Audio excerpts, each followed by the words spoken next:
आदरणीय मेरे प्रिय दोस्तों और भक्तों, श्री शुकदेव जी के द्वारा राजा परीक्षित को दिव्य बोध कराने का यह सूक्ष्म वृतांत आपके समक्ष रख रहा हूं।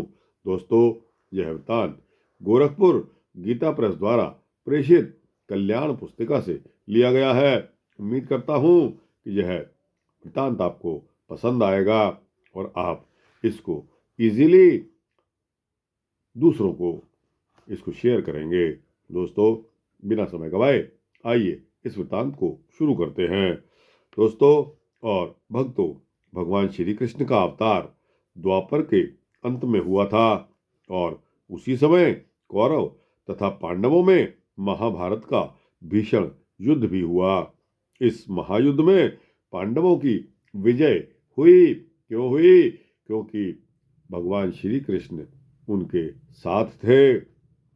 युद्ध समाप्त होने पर महाराज युधिष्ठिर ने 3 अश्वमेध यज्ञ किए, किंतु उस पर भी उनके हृदय का शोक नहीं मिटा और भगवान श्री कृष्ण भी जब अपने लोक को पधार गए तब उन्होंने भी परम वैराग्य युक्त होकर अभिमन्यु के पुत्र राजकुमार परीक्षित को राज्य सौंप दिया तथा वे चारों भाइयों और द्रौपदी को साथ लेकर महायात्रा के लिए विदा हो गई।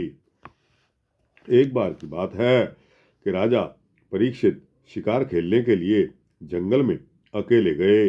वे चलते चलते बहुत थक गए थे और प्यास से व्याकुल हो उठे थे। उन्होंने एक ऋषि को कुछ दूरी पर बैठे हुए देखा और उनके पास जाकर जल की प्रार्थना की।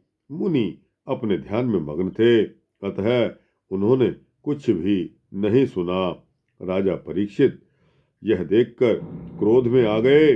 उन्होंने सोचा कि इस मुनि ने मुझे बैठने के लिए भी तृण का भी आसन नहीं दिया और ना ही कुछ प्रिय भाषण मुझे दिया। एक तो राजा गर्मी, भूख, प्यास आदि से व्याकुल था, दूसरे उनके स्वर्ण मुकुट में कली का निवास था। इससे उनकी बुद्धि विवेक शून्य यानी कि भ्रष्ट हो गई थी। इसी समय उनकी दृष्टि एक मरे हुए सर्प पर पड़ गई। कली प्रभावित और क्रोध के वशीभूत राजा ने उस मरे हुए सर्प को अपने धनुष के अग्रभाग से उठाया और लौटकर उसे ध्यानमग्न ऋषि के गले में डाल दिया। दोस्तों, यह एक बदतमीजी वाला काम था, लेकिन क्योंकि राजा कर रहे थे इसलिए ऋषि के गले में सर्प डालकर राजा तो चले गए, किंतु जब राजा के इस अपराध का पता ऋषि के पुत्र जो कि प्रतापी थे, ऋषि के पुत्र श्रृंगी को पता लगा, तब उसके क्रोध की सीमा न रही। उसने आनन फानन में जल का आचमन करके राजा को शाप दे दिया कि मेरे पिता के गले में जिसने भी मरा हुआ सर्प डाला है और इस प्रकार लोक मर्यादा का उल्लंघन किया है, उस कुलांगार परीक्षित को आज से 7वें दिन तक तक्षक सर्प द्वारा डसा जाएगा। इतने में शमीक ऋषि की समाधि टूट गई और उनको सारी घटना का जब पता चला तो वे बड़े खिन्न से हो गए और उन्होंने अपने पुत्र को डांट कर कहा, अरे मूर्ख, तुमने यह बहुत बड़ा पाप कर दिया जो बहुत थोड़े से अपराध के कारण उस परम धार्मिक महाकीर्तिमान भगवत भक्त अश्वमेध यागी सम्राट को ऐसा भयानक शाप दे दिया। और व्यथित मन से उन्होंने अपने शिष्य के द्वारा शाप का सारा वृतांत राजा के पास भिजवा दिया।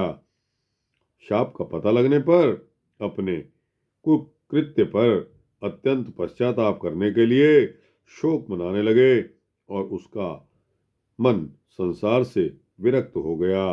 परलोक के संपूर्ण भोगों से भी उनका मन हट गया। उन्होंने राज्य का सारा कार्यभार अपने पुत्र जन्मेजय को सौंप दिया और भगवान श्री कृष्ण के चरणों में अपना मन लगाकर मृत्यु काल पर्यंत अनाहार व्रत का संकल्प करके भगवती भागीरथी के पुनीत तट पर चले गए। यह हाल को सुनकर वहां अनेकों ब्रह्मर्षि, अनेकों देवर्षि और राजर्षि तथा ऋषि मुनि वहां पहुंच गए तथा सभी ने राजा के साथ अपनी सहानुभूति प्रकट की। राजा परीक्षित ने उन सभी का अभिनंदन करके सभी महर्षियों से पूछा कि भगवान, ऐसा कौन सा कर्म है जिसे सब लोग सब अवस्थाओं में विशेषकर मृत्यु के समय कर सकते हैं और जिसके करने से कुछ भी पाप न लगे। इस प्रश्न को सुनकर वहां जितने भी ऋषि मुनि उपस्थित थे वे सभी आपस में विवाद करने लगे। कोई तप को श्रेष्ठ बता रहा था तो कोई योग को और कोई यज्ञ को सर्वश्रेष्ठ कर्म कहकर राजा को बता रहा था। इतने में वहां पर एक अवधूत आ पहुंचे। उनकी अवस्था 16 वर्ष की थी। शरीर दिगंबर था तथा मुख आकृति प्रसन्न चित्त और तेज युक्त थी। वे और कोई नहीं, श्री शुकदेव जी महाराज थे। सभी महर्षियों सहित राजा ने उनका अभ्युत्थान अर्चन आदि से स्वागत करके मरणासन्न पुरुष के लिए हित वह परम कृत्य के विषय में पूछ लिया। राजा के द्वारा प्रश्न किए जाने के उपरांत उन्होंने कहा कि हे राजन, मोक्ष की इच्छा रखने वाले पुरुष को सर्वात्मा भगवान श्री हरि का संकीर्तन करना चाहिए, उनके गुणों का गान करना चाहिए और उनके गुणों को सुनना चाहिए, उनका स्मरण हर समय करना चाहिए। तस्माद् भारत सर्वात्मा भगवान हरि रोश्वरः श्रोतव्यः कीर्तितव्याच स्मर्तव्यश्चेच्छता भ्यम। श्रीमद्भागवत के दूसरे अध्याय का पहला और 5वां श्लोक है। भगवान श्री हरि का कीर्तन यदि अंतकाल में भी हो सके तो वह पुरुष मरकर श्री हरि के रूप में जा मिलता है। राजा खटवांग की कथा आपने सुनी होगी। वह 2 घड़ी में ही संपूर्ण विषयों का त्याग करके मुक्त हो गए थे। तुम्हारे लिए तो अभी 7 दिन शेष हैं। पहली बात तो यह है कि तुम मृत्यु के भय को छोड़ दो। उसके पश्चात इस शरीर और शरीर के साथ ही संबंधी स्त्री पुरुष आदि की ममता रूपी रस्सी को वैराग्य रूपी शस्त्र से छिन्न भिन्न कर दो और एकांत में बैठकर मन को भगवत स्वरूप में लगा दो। श्री भगवान सबके अंतःकरण में अंतर्यामी रूप से विराजमान है। क्यों? क्योंकि श्रुति यही कहती है और अनुमान से भी इसी की पुष्टि होती है। जैसे कुल्हाड़ी आदि हथियार वृक्ष को काटने के साधन हैं, किंतु वे सभी हथियार किसी काटने वाले चेतन के बिना अपना कार्य नहीं कर सकते। वैसे ही मन, बुद्धि आदि भी जड़ पदार्थ हैं और किसी चेतन के आश्रय से ही कार्य करते हैं।